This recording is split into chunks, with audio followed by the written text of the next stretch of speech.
passport. I think she's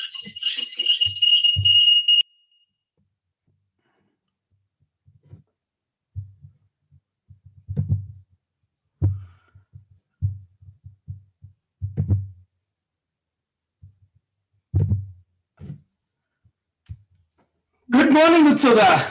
It is Hindu Lounge, and this is our episode number 25. Wow, 25 weeks we have been doing this, Utsoda, and it is as exciting as it ever was. So I want to first thank you very much for doing this for 25 weeks. It's like, in India, the movie runs for 25 weeks. It's a silver jubilee, and the movie gets a special recognition and all that. So welcome to the 25th show. So for those who are joining us for the first time, let me introduce ourselves and to the show. This is Hindu Lounge. Hindu Lounge is a weekly show on contemporary American Hindu issues brought to you by Hindu Pact. And Hindu Pact is an initiative of World Hindu Council of America, or VHP America. It is about policy research, it's about advocacy, and we are all about American Hindu issues. I think we are probably, Utsada, we are probably the only people who week in and week out just talk exclusively about Hindu American issues or American Hindu issues rather. And we are the only ones who I know that actually has a call-in show, which is we welcome everyone to kind of join us, call, dial in, and join with us. So Utsada is Utsav Chakravarti. He is the Executive Director of Hindu Pact, and I am Ajay Shah. I am the Executive Vice President of World Hindu Council of America and the convener of Hindu Pact. With that, I want to give opportunity to Utsada to welcome everyone and join us and express his thoughts on 25 weeks before we move on to really an exciting topic for the day. And the topic for the day, Utsada, I'll introduce after you have a few minutes to just kind of chat and introduce yourself. Okay, so over to you, Utsada. Namaste, everybody, and thank you, Ajay Bhai. This is our 25th show. We never thought that we would go on, and this is wonderful because it shows that we have listeners, we have viewers, and we don't run out of topics. I think we have collected 1,000 years of topics that we can discuss, and especially in America, we have 5 decades of topics to discuss. So I think. This is a fantastic initiative that everybody took, and it's my pleasure and honor to be included in it and be part of it. And I have been having a wonderful time. And thanks to you, Ajay Bhai, there is a lot of things to talk about, and you make it very simple because of the way you set it up. But I must tell everybody that Ajay Bhai puts a lot of effort into this, and we are not a bunch of professionals who do this. We come from different professions, but Ajay Bhai makes it very easy because he takes care of things that we don't see on the show behind the scenes, and does it consistently every week, and has been doing a wonderful job. Thank you, Ajay Bhai, and it's my pleasure. I think you're flattering me too much. I don't think I deserve most of it. I think this show, it doesn't come across as we're just standing here complimenting each other or sitting here complimenting each other. But it really is the reason this show has sustained is because you have a depth of knowledge and a way of expressing that is really. It just makes it very, very easy. And I think you're slowly but surely establishing yourself as a leading Hindu thinker. And I think that is, that I think is a compliment to all the works, years of research that you have done on all the American Hindu issues. And we should not forget to introduce our co-host also, right? So Maya is here today. Your audio is gone, so that I can't hear you. Maya, put you on mute.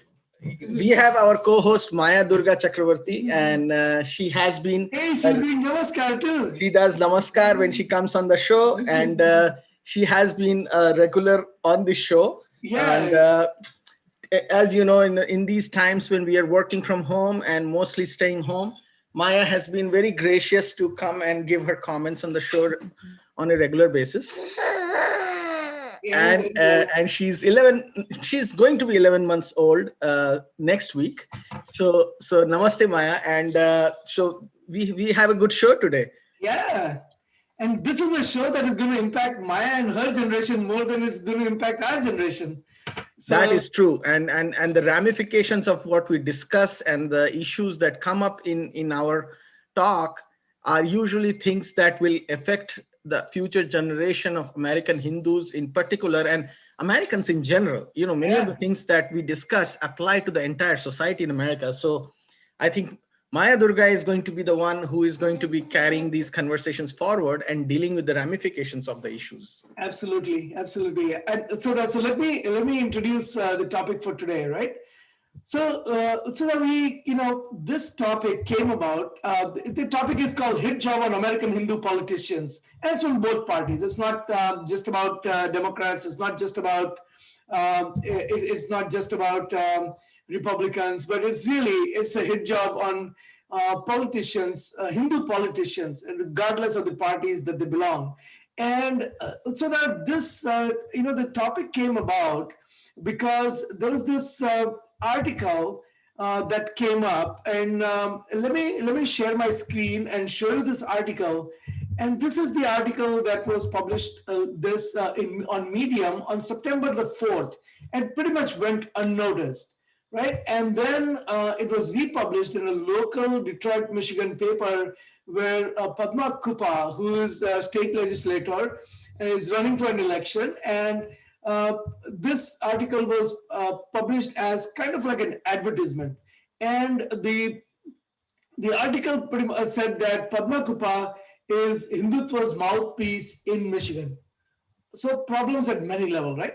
As we have discussed in this show in past, Hindutva is the essence of Hindu Dharma. It's the translation of the Hindu philosophy, Hindu principles in day-to-day living and practical life. So really, if someone is trying to denigrate the word Hindutva, they're expressing their Hindu phobia to begin with, right off the bat.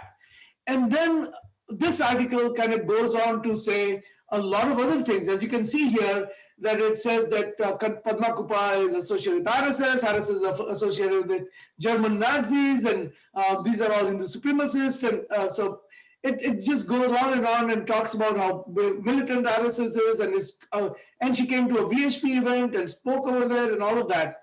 Now, VHP has been here, our parent organization has been in America for 50 years. VHP has done bar vihars. We are an American organization. We have done things ranging from bar vihar to youth camps, summer camps, and literally, so that tens of thousands of people have gone through the VHP summer camps. We have done, the entire Hindu Students Council was founded by World Hindu Council of America. And so we're a host of other organizations. We do support a child, as we did the program yesterday. With all that good activity that is going on, not a single activity that World Hindu Council of America has done that can ever be classified as, well, we are trying to prove that Hindus are supremacists. But anyone who opens their mouth and says, I am a Hindu, automatically becomes a mouthpiece for a Hindu-phobic term, which media has, maligned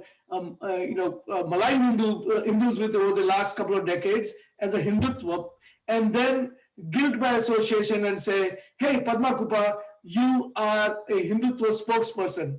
And so before I turn this over to you, she is not the only politician who has gone through this. So we will analyze the phenomenon a bit later, but tell me a little bit about why are people picking on Padma Kupa, and who are the other politicians? Before we go into the details of the analysis as to why it is happening, just set the stage by telling us who are the other politicians who are enduring this hit job, and who are the people who are writing about it. And then we'll talk about why.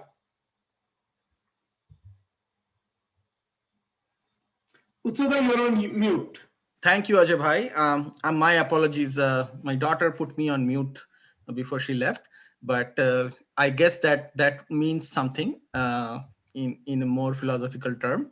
But so coming back to our topic of why are they doing this? That is important, because the reason they are using the term Hindutva in connection to the Nazi philosophy all the time is because in the Western world, Nazi Germany and what happened in the 1930s and 40s under Nazi Germany is literally a benchmark of evil. There cannot be anything worse than that can be perpetrated on a society, on a community, amongst people, in terms of the gravity, the scale, and the brutality of atrocities. And that is what is considered as the benchmark of evil in the Western world. So in the Western world, if you actually want to destroy somebody and portray them with minimum empathy and maximum vileness, you have to compare them with Nazi Germany. And that is where I think this is coming from, comparing any identity of Hindus that takes pride in Hindu history, in Hindu theology, in the principles of Hindu dharma for the betterment of this world, whatever, whatever we call Hindutva. In the Western world, if you compare it with Nazism, and then people in the Western world will be like, okay, now we get it. It can't be more evil than this. And that's why it is, and it's a very Goebbelsian way of approaching things from those who do it. They keep repeating it. They keep doing it at multiple forums. They may have different agendas to peddle. Not all of them go with the same agenda, and we will discuss who these people are and what their agendas are. They may actually oppose each other on occasion, and but they have a common threat, a common enemy, which they perceive to be the Hindus because of their exclusivist worldviews.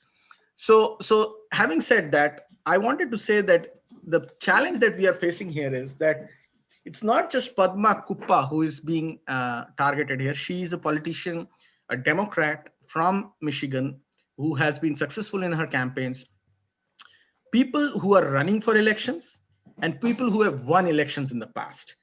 Both of these categories have been targeted, consistently targeted. We can see how much effort has been put in, how much money has been put in. And, beginning with Tulsi Gabbard. Tulsi Gabbard is one of the very few people. So Uchanda, let me share the screen so that will give you a little bit of visual aid. And let me go over to Tulsi Gabbard's tweet, and then we'll go back to the previous two slides. So here, I think, is what you're referring to. Correct.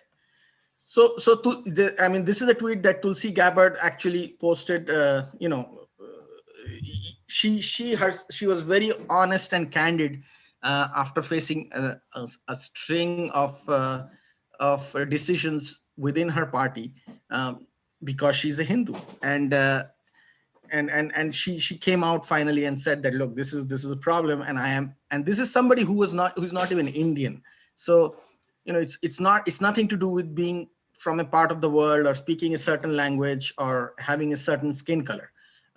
It is not just that. It is more than that, and that is what we are going to talk about today. So tell me a little bit about Sri Preston Kulkarni. Who is he, and why is this? Why is he being called? Why are people saying that U.S. U.S. leadership of India's fascist movement backs Texas Democrat? So why is this why is this article written? Again, Sri Preston Kulkarni is a American who has mixed parentage. His father is an Indian American and his mother is Irish American, and he has been. I mean, he's not even. He has never gone out and professed his Hindutvaness, or he's never even talked about being a very strong and passionate Hindu. He just happens to be somebody whose father is a Hindu and who received funds from American Hindus who support the Hindutva ideology. And there is absolutely nothing illegal and wrong in that. But the way this is being portrayed as, again, this is another effort that, call it a Nazi and a fascist and then just hang it. There is no evidence. There is no there is no there is absolutely nothing to stand on when somebody calls this a fascist or a Nazi. But anybody in America who is a Hindu and professes to be a Hindu and is proud of being Hindu, whenever they donate to some of these campaigns, the campaign gets tainted. And in some cases, and this is just like in the case of Kulkarni, he got so panicked that he went out and sent out an apology letter to the Muslim community, because that's, again, it fits into a groove. He thought by doing that he's going to somehow stop people from targeting him. So this is actually a textbook case of bullying in politics, and threatening and bullying in politics. And I mean, if there is anything that can be done with it, it's is that this needs to be investigated by the federal government. This is really, I mean, Hindu phobia at very extreme, and this is not it. Let me show you one more example. So tell us, who is Ritesh Tandon and who is Rishi Kumar, and why are they being called the OF BJP candidates? So a lot of people who are joining us may not know what is OF BJP and what is this leaders of registered foreign agents or agent backs US congressional candidates. So decode this for us.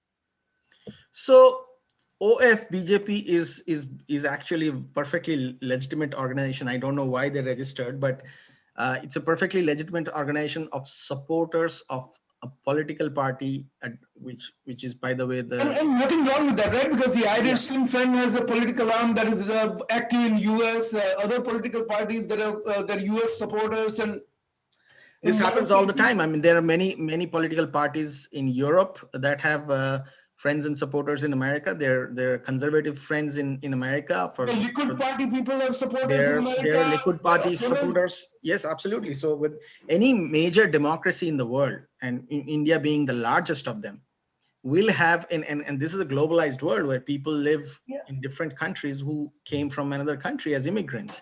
And as long as they are healthy, democratic governments, there's absolutely no problem. I think there are supporters of Democratic Party and Republican Party in India. Oh, there are supporters of Democratic Party, Republican Party in India, not just in India. They're all over the world. There are in Israel. They are in Western countries of Western Europe, in Germany, in UK, in France.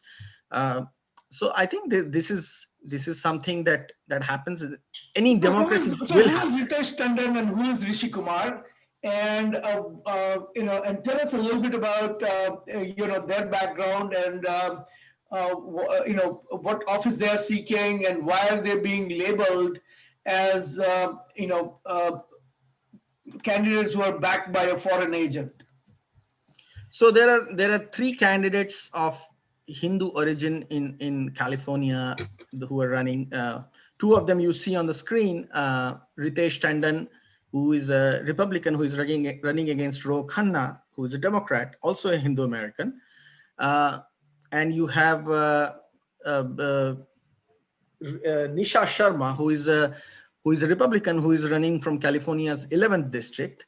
And then you have Mr. Kumar, who is a Democrat, who is running from California as well. So there are three Hindu Americans who are running in these elections from California.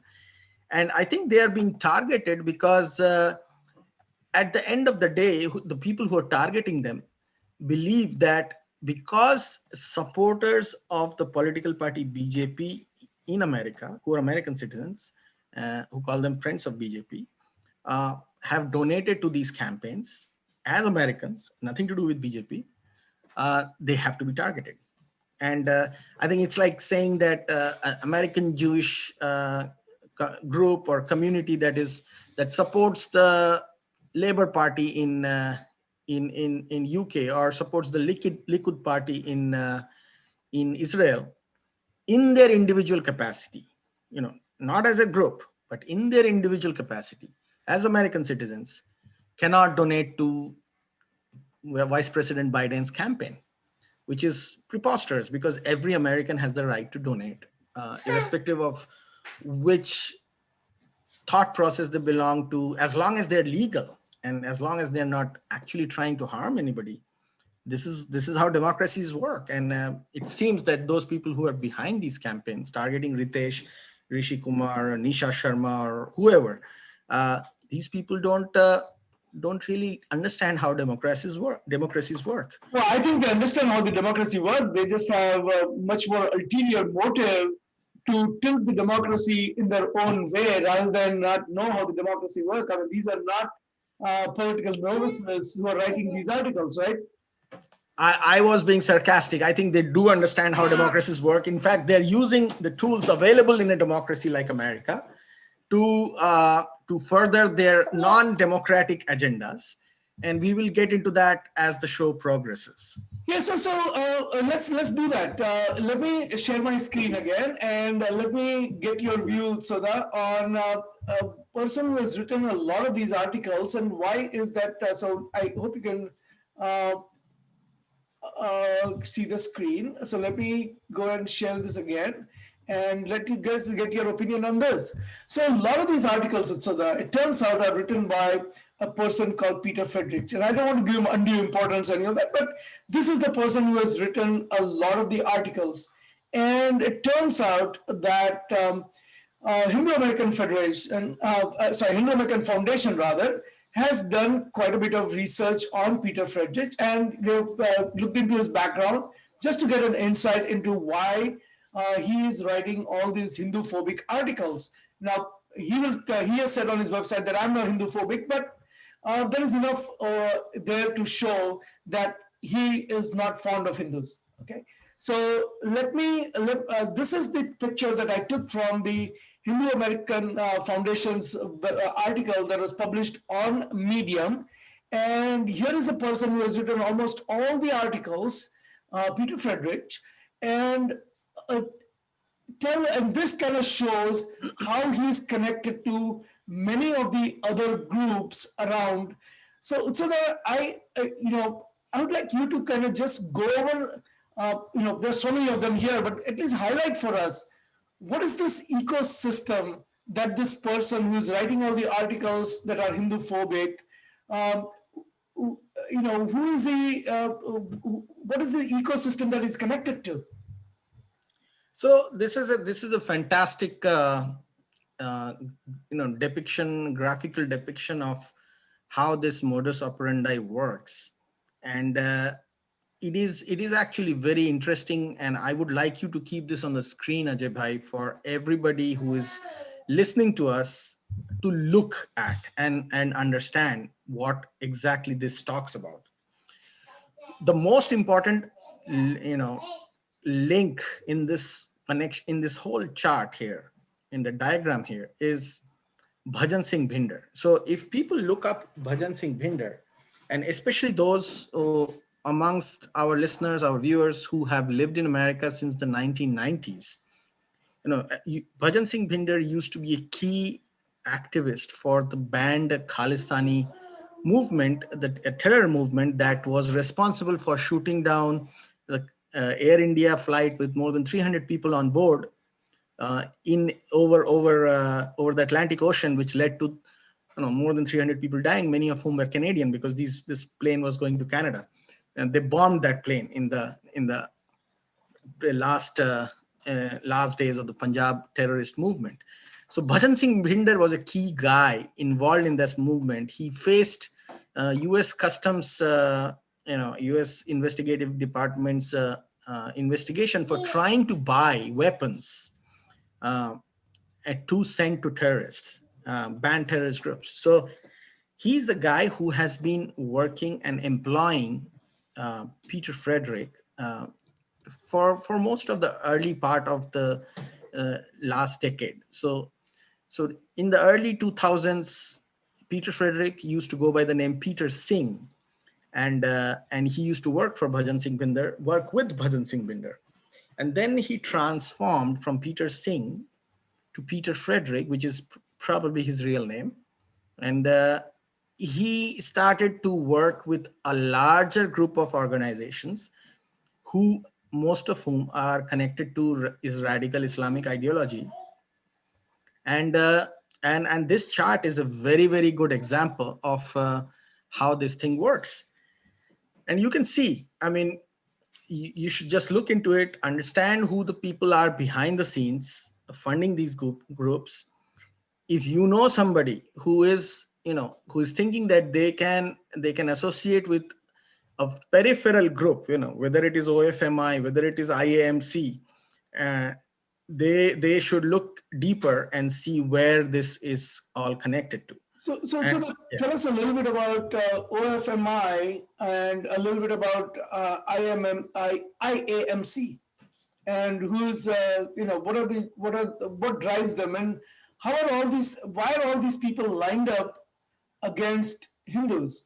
And while we are at it, tell us a little bit about, and I'm sure we're going to go into this many times, because this is a really deeper topic, and 5 minutes is not going to do justice. But isn't the California Democratic Progressive Caucus also responsible in many ways, along with OMFI, for the lawsuit against Cisco for caste discrimination? And so they're the ones also who are building caste narrative against the Hindus, which pretty much doesn't exist in America, and they're still yet trying to, using the state government machinery to drive their Hindu-phobic agenda. So tell us a little bit about, and not to go too much into detail, but just a little bit about Sheikh Ubaid and IAMC, the OFMI, and Amar Singh Gill, and how they, how they're coming, how they come together and how they collude to drive the Hindu-phobic agenda.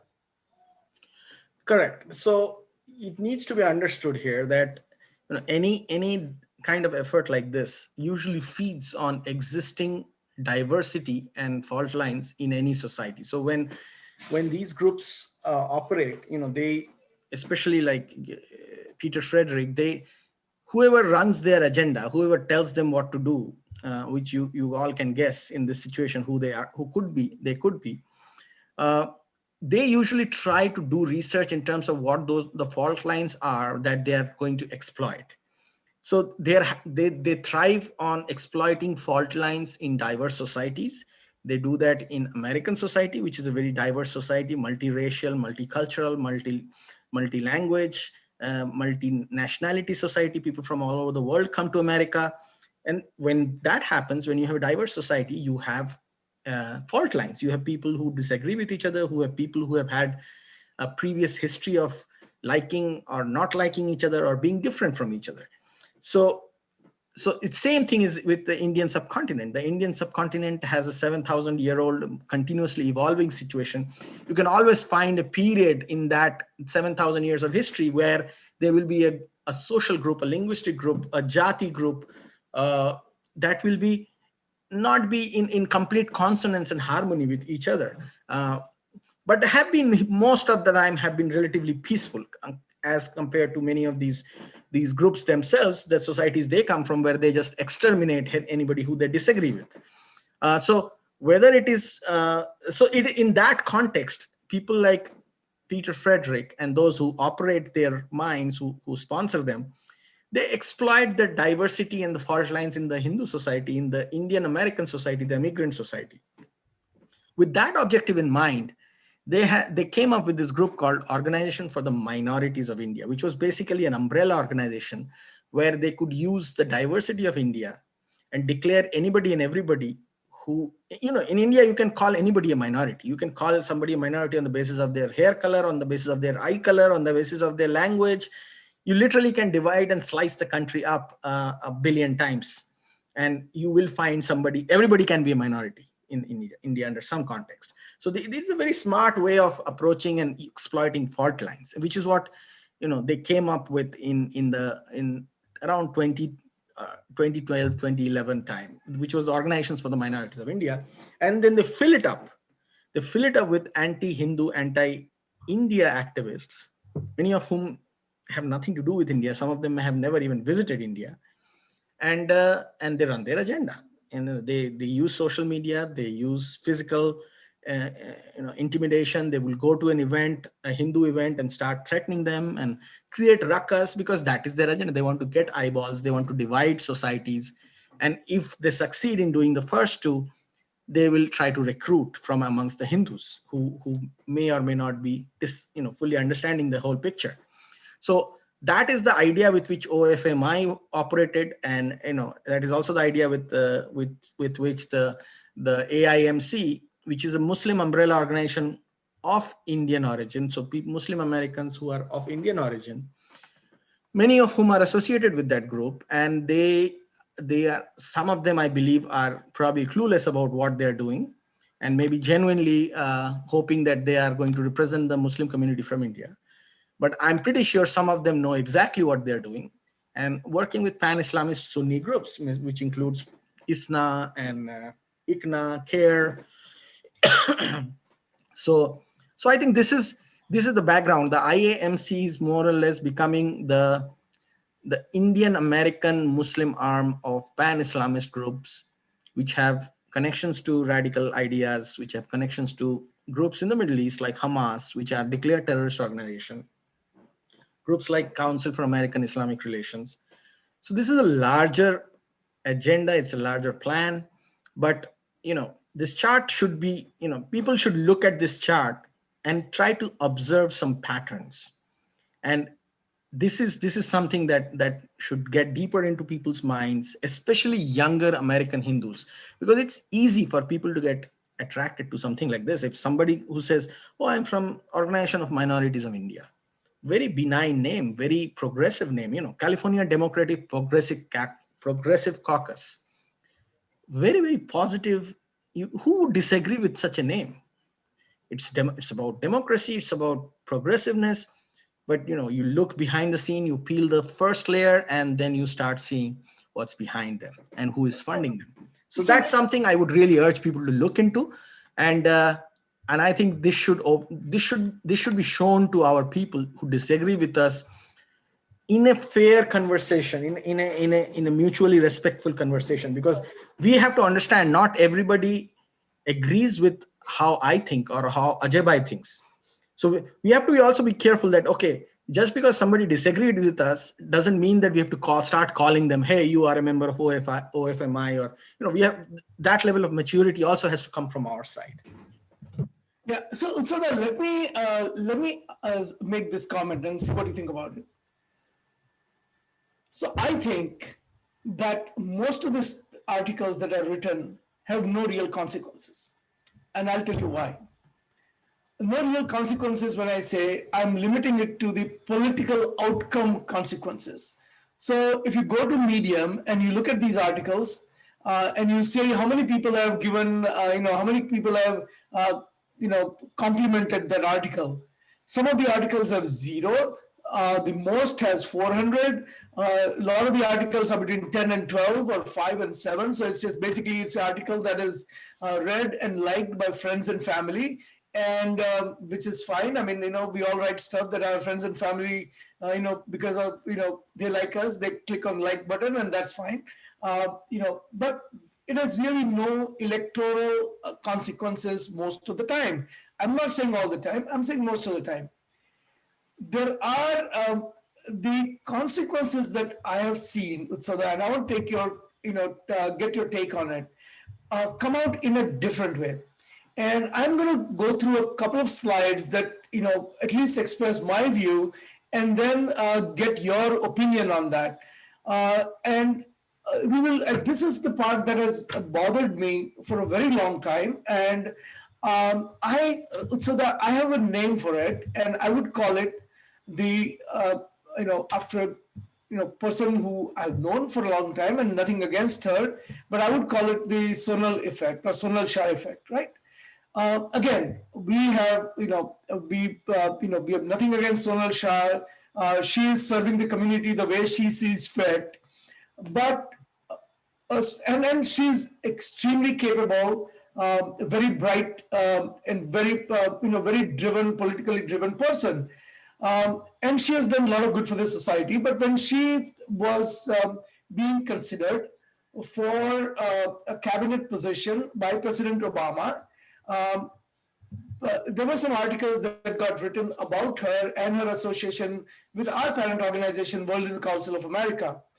And as soon as that happened, a lot of there's so many articles were written about her, and that basically ended up scuttling her nomination. And when it scuttled her nomination, she had to come up with this long explanation. So these are the excerpts that were later reported, I think, in Economic Times and other publications, from a letter that Sonal wrote to President Obama, president-elect at the time, saying that, hey, look, I've never been affiliated with VHP or RSS. My personal politics have nothing in common with the view espoused by such groups. So I'm basically completely disowning these groups. And third, some internal rumors have attempted me to link to Hindu nationalist group through a variety of tenuous connections. And I'm only interested in cultural and religious affiliations with some of my political members or apolitical humanitarian work. I have no ties to them. So basically, she had to come up with this lengthy explanation saying that I'm not affiliated with these groups, I have nothing to do with them, and I'm only interested in humanitarian work. And even after doing this, Utsada, again, as I said, we have a lot of respect for what Sonal has done overall for the community. But even after doing this, she did not get the cabinet position that she would have otherwise gotten, right? So I think that the precedence it set, Utsada, was that the precedence it set was that, look, don't call me a Hindutva person. Don't say that I was ever associated with this organization. I am so sorry that I went to a Bal Vihar. I'm so sorry that you think that I was misguided at one time, but I have nothing really to do with them. I'm only interested in humanitarian work. I disown my Hindu past, if there was any. Again, nothing to do with Sonal, just a general trend that says that, look, I have nothing to do with any of this, right? That is so that is the that is where the politics of this is headed, because what the modus operandi really here is that if you're a Hindu candidate, disown your Hindu community, build a narrative that is based on the false premise and media report, smear the people as a Nazi and fascist, and then put them on defensive to such an extent that they disown their identity. And once they disown their identity, then put them in such a defensive position that they turn and become anti-Hindu. And we have examples of that we'll go into. So Utsada, why don't you take it from here and give us your view? And I will, in all the multiple saves and unsaves, I think I had a really good slide that I put together this morning, which has disappeared. So I won't worry about it. I can talk about it all day, but I'll turn it over to you. I had a whole revised slide on the Sonal effect, but that's somehow gone. So I'll leave it to you to take this conversation forward. Okay, so Ajay bhai, thank you for setting the stage up for this conversation, and the way this worked in the past, and this also speaks a lot about the strength of our community and how our community comes together, or actually doesn't come together on issues like this. That when Sonal was attacked and she went about apologizing for being a proud Hindu, she went about disowning her association with Hindutva organizations because she felt that was the only way she could get appointed in Obama administration. And yet still she didn't get appointed. It set up two important narratives that we have to deal with now. Number one, that you have to go on the defensive, you have to deny Hindutva connections. That's the only way you will even be accepted, let alone promoted.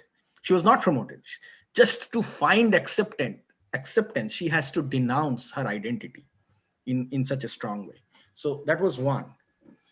And number two, and that is the reason why many, whether it is Sri Kulkarni or whether it is some other people like Ro Khanna, who didn't even have to be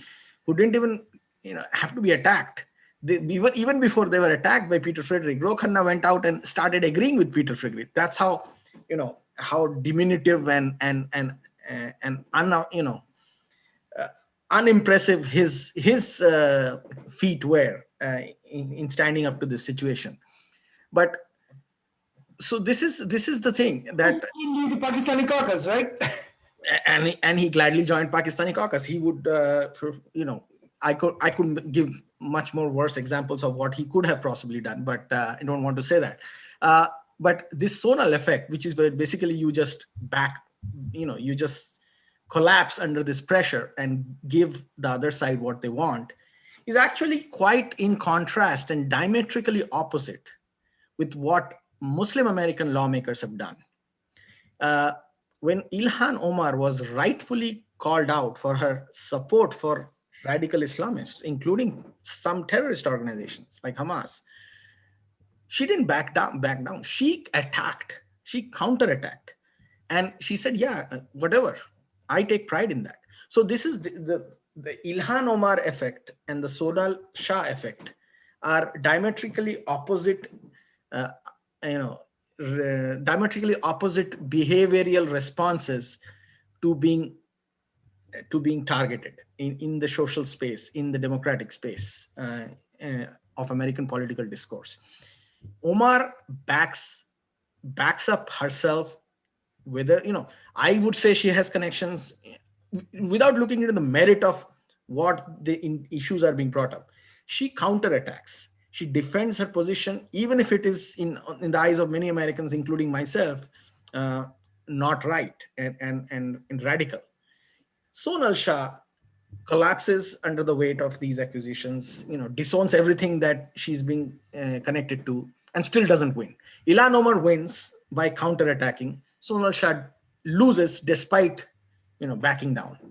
So it's an interesting observation that I think we should look into. It actually tells us many things about ourselves. It tells us many things about radical Islamists. It tells us what our future directions could be. And I think people like Peter Frederick, even though they are not being very successful, they don't have public support. People don't accept much of what they're saying. The zonal effect continues to inflict us as a community, and that's why you have see President Kulkarni issuing apologies. You have, you know, there's many zonal shahs of our community that are getting exposed by the way they are responding to these things, and they should look at zonal shah and see that, well, it really doesn't work. They will just raise the bar or lower the bar in this case for you, and you'll have to bend even more backwards to pass under it next time. And also that the Preston Kulkarni example, I just thought of it. It was kind of interesting, right? Because not just Preston Kulkarni, made statements that were, apologetic, but his opponent also made the statement that were apologetic, and not only that, and then CARE came out and some organization like that, the I don't know if it was CARE or it was one of their political wing. I think it was their Engage. IMH, yeah. Engage, yeah. They came out and said, we are not going to endorse either one of the two. So what happened? What did these opponents say? When it's like training, it's like training a horse. You give him little crumbs of goodies once in a while, and then they start jumping around, and then they jump too much, and then that's how it used to be the case with horse trainers in the past. And organizations like CARE and Engage and other Muslim groups are literally treating these candidates as if they are horses. They give them a couple of goodies once in a while, and then they take a whip and start beating them up. And these guys just follow. So it's good how this works. So here is the summary for people who are who want to understand this, and we'll keep revising it and making it better. But I quickly put together this because the original slide with a lot of information was kind of somehow lost in the shuffle. But here's the zonal effect. And so one, you denounce your Hindu identity, denounce the association with Hindu organization. You overcompensate by opposing the Hindu organizations actively. And the consequences are not only, the consequences. So when I say overcompensate, it is the Ro Khanna effect, right? So one of the corollaries of zonal effect is the Ro-Khanna effect, which is that as soon as you are called out, you go and join the Pakistani caucus, and you start, you start supporting the Pakistani cause, because now nobody can accuse you of being a Hindu supporter, because hey, you are supporting Pakistan, which is actively going and killing Hindus and Hindu minorities and exterminating Hindu minorities. So how can you be considered a Hindu person or even a Hindu? And now you're all of a sudden you're acceptable because you're now joined the Pakistani caucus and you're part of this pogrom against Hindus. So that is the overcompensation, and that is what I call the Ro-Khanna corollary to the zonal effect. And then the consequences are, again, no consequences to the current politician, right? Their election goes on and they keep winning and nobody reads Peter Frederick's article, but it discourages the Hindu youth and their parents from joining Hindu organizations. So basically, next time when a parent wants to take a Hindu kid to a Bal Vihar or a youth camp or a Shakha or Bal Gokulam, the parents are thinking, oh, is my kid going to be branded for life? It brings what is, we have the zonal effect that leads to the Bobby Jindal effect. The zonal effect leads to the Ro-Khanna effect and the Bobby Jindal effect. The Bobby Jindal effect is basically, at the age of 18, when you decide to join politics, you go to the nearest Baptist church, which is what, Catholic Church. Kamala Harris. No, I'm good, which is what Kamala Harris did. Or you go to the nearest Catholic church, which is what Bobby Jindal did, and just convert and say, now I'm acceptable in American politics because, hey, now I can play the color chart game. In the color game, you can play in America, but anything outside the Abrahamic system, you are not acceptable. Exactly. And that basically leads to, as you correctly said, the Bobby Jindal effect and Kamala Harris effect, which is you actively denounce your Hindu identity. Yeah, and you pick one of the more popular Christian denominations because that's where you will go for the next election vote campaigning. Exactly. Yeah. I think people don't understand, don't grasp as to how serious, especially the Hindus. Hindus in America don't seem to grasp how this is systematically depriving them of their. I don't sound alarmist or any of that, right? But it is a point to be made that look, I mean, why would someone? I mean, Padma Kupa, come on, she is running, or Neeraj Antani, right? These are the people running for state legislation. How much money have they received? $200, $500, $100. Like in Padma Kupa's case, maybe $2,000 or $3,000 here and there from one person, and all of it. And I don't know how much the campaigns cost. I'm not a political person, but campaigns cost tens of thousands of dollars at a state legislature level, right? And somebody got like $100 donation or $200 donation, and all of a sudden, out of state donors are, come on. This is the kind of vitriolic attack that happens on Hindus. And if it were to happen on people who follow any other faith, they would be called out so vehemently that people would, this is, that would, in today's society, in American society, that would never, ever, ever be acceptable for any other faith. And it is unbelievable that Hindus not only look the other way, but they still continue to support some of these candidates who have turned the other way around. So there is still, support for Ro Khanna because his name is Ro and his last name is Khanna, and he claims to have come from, his parents have come from India, and he claims to be a Hindu.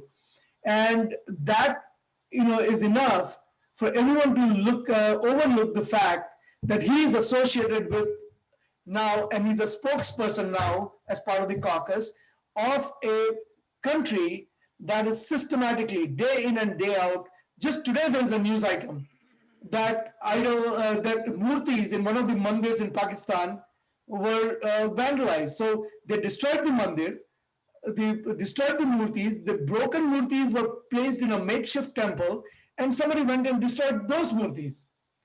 And this is the kind of, and Ro Khanna is a caucus member, a spokesperson for that government that has eliminated the Hindu population. And he has no consequences because now the people who write these articles that are never read by anyone have scared a person like Ro Khanna into submission. So Ro Khanna has basically succumbed to the pressure. Now some people get converted by force, some by fraud, and some by inducement. And Ro Khanna is by inducement. Um, so that that is my take on what effect these systematic hit jobs on Hindu politicians is having. And that is going to affect more so the future generation, my children, my kids generation, your son's generation. That is going to affect them much more aggressively, and I think that's why this conversation needs to be had, and that's why those of us who are listening to this conversation need to look at it very seriously. This is not about India. This is not about India. Is a country of 1.1 billion people. They will be fine.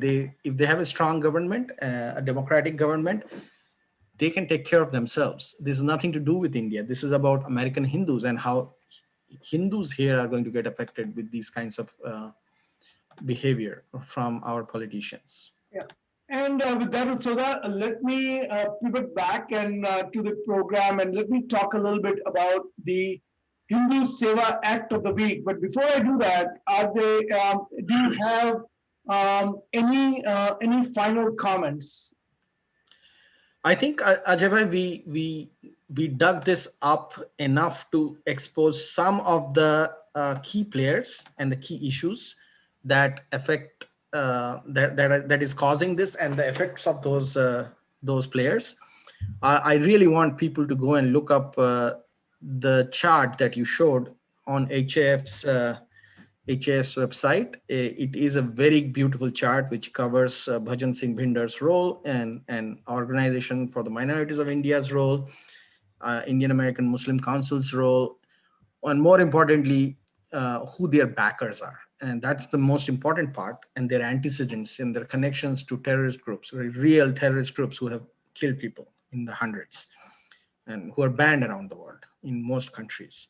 So this just because of the name, the California Democratic Progressive Caucus, or something that sounds very, very, very sweet and harmless, doesn't mean that there cannot be sinister designs behind it. So I think with that, I will close my thought on this, and I would like everybody to look into it, share your thoughts with us, send us messages, let us know what you think about it. We didn't have a time to get the callers today, Ajay Bhai, but yeah, we can move forward. We can move on. So that, I mean, one of the things that we'll explore in a future show is the fact that a lot of these organizations actually have Hindu employees, and they're not just working there for money, but they're working there for ideology. And we will. That is a really, really exciting topic that one of these days we have to talk about. And it's not just. I mean, I say exciting.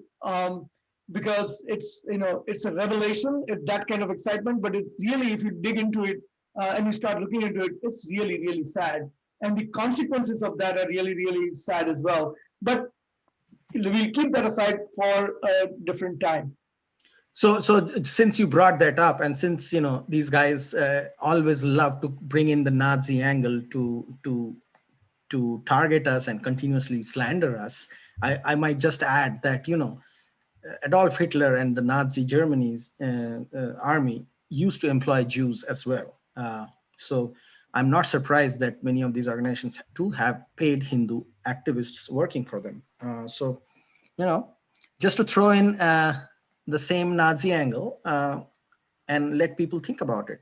The reason these have Hindu activists paid by these groups, not very different why Hitler employed Jewish Germans in his Nazi army to kill other Jews. So, well, let's this conversation can go on. Let me talk to you a little bit, Soda, about the Hindu Seva Act of the Week, and then our most anticipated segment of all times, which is the Hindu Phobe of the Week. Right, our two final segments. And today we talked about we talked a lot about the how the how there is a systematic attack on Hindu identity. We talk about it all the time in America. But there's one organization, that I'm nominating this week for Hindu Seva Act of the Week that is consistently working for the last 25 years on the education, systematic education, college level education of Hindus or about Hindu Dharma in America. And so that organization is Hindu University of America. So Hindu University of America, we have talked about it in past, and I think I'm going to talk next week also about them because there's enough material for me to talk about here. Hindu University of America has taken on this task of systematically addressing the education about Hindu Dharma, education about Hindu identity in America. And people are joining from all over the world. People are now signing up for the courses. So I want to just quickly share a couple of slides that I have on Hindu University of America. And I want to urge the people that right now Hindu University of America is undergoing a major fundraising campaign. And I want people to really, contribute the funds to Hindu University of America. So that this is the Hindu University of America. It is the Seva Act of the Week again. And you can see that, it's a formal accredited, for certain things, it's an accredited university. A broader accreditation is in place. But when it comes to the religious education, it is accredited by state of Florida. They are able to offer the masters and PhDs degrees, and you can see that there are a wide variety of courses from Sanskrit studies to text and traditions, yogic studies, post-colonial Hindu studies. It's amazing professors and courses. The way they dig deeper into the colonialization and how Hindu Dharma has been projected across the world. I mean, how it was projected in India to Macaulaism, and how it was projected in 17th and 18th and 19th and 20th century Europe. And this is a very, very systematic way of studying this, and very systematic way of studying the texts, the Vedic scriptures and the traditions and and the Hindu history. And there are a lot of, as I said, there's the continuing education, the certification program, the master's degree, the PhD degree. And actually, I know someone who actually got a PhD from the University of America. It is not, I took a course, one of the foundational courses last quarter, or last semester rather, in summer. And I can tell you that it's not a trivial amount of work, but it is very fulfilling to take a course like that with all the expert professors they have. And here you can see how they're working towards the global Hindu academic awakening. And you can see that it's spread its wing across all the across all the facets of Hindu studies. And finally, a whole bunch of courses. The quarter just started, but I'm sure you can still go to hua.edu and you can register. You can also go to the same website, hua.edu, and donate. There's also a matching gift that somebody is offering, so your donation can potentially double if you were to donate in a certain time window. So I urge everyone who's on this show today, watching us, to please think of Hindu University of America, our Seva Charity Act of the Week, and donate to Hindu University of America. With that, Utsada, the most anticipated segment of our show, the Hindu Phobe of the Week. Who do we have? So Ajay bhai, I came up with two names actually, and this would be a surprise to you. Okay. So number one is Dr. Ramia Bibi, a Muslim Marxist leader from Kerala, which is a state in India. And she is the director of Kerala Medical Association. And she has banned Hindus from wearing the Raksha Bandhan, which most Hindus would know is a small, beautiful thread that people tie around their hand, that sisters tie around the hand of their brothers, and it's a very traditional Hindu ceremony and it basically literally translates to the binding of protection. So she has this lady Ramya Bivi, a Muslim activist and a Kerala Medical Education Director, has banned Hindus from wearing it, the thread. So if there was a way to be Hindu-phobic in the world of medicine, in the world of science, you start with what Ramya Bivi did. And then I have another one, which is it's actually somebody with a Hindu name, sounding name, and this gentleman's name is Shubha Prasad Sanyal. He's from in the Indian state of Bengal, and this gentleman actually got an award from Penguin's Random House, which is the Harville Seckler Young Translators Award. And this gentleman has been on the record calling for the genocide of nearly 12 million Hindus, because he considers those Hindus to be Brahminical patriarchs. So he basically disagrees with these people and wants to kill them all, and has been on record calling for that. He's a Marxist activist as well, and his name is Subha Prasad Sanyal.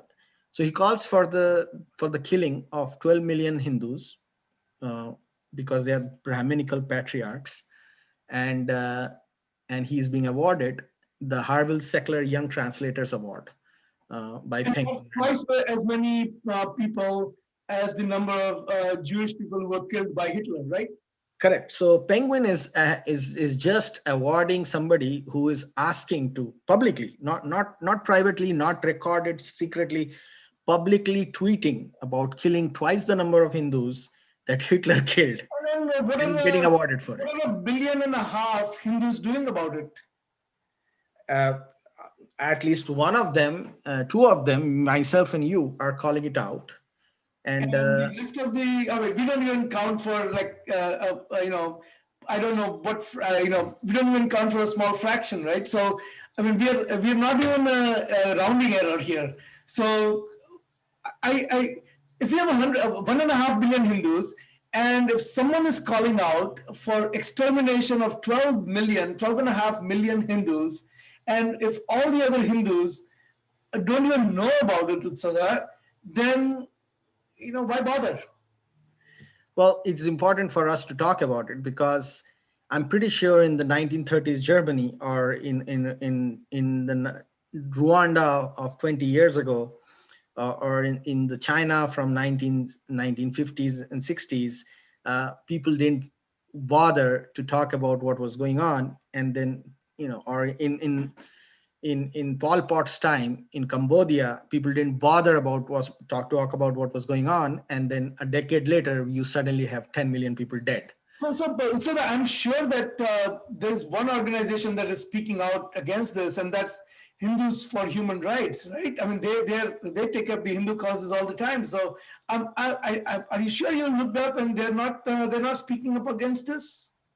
Well, Hindus for Human Rights do take up issues of human rights of non-Hindus who want to exterminate Hindus. So I'm pretty sure they will be talking about it on behalf of Subha Prasad Sanyal and may be able to come up with a rationale for him to justify how he wants to kill 12 million people.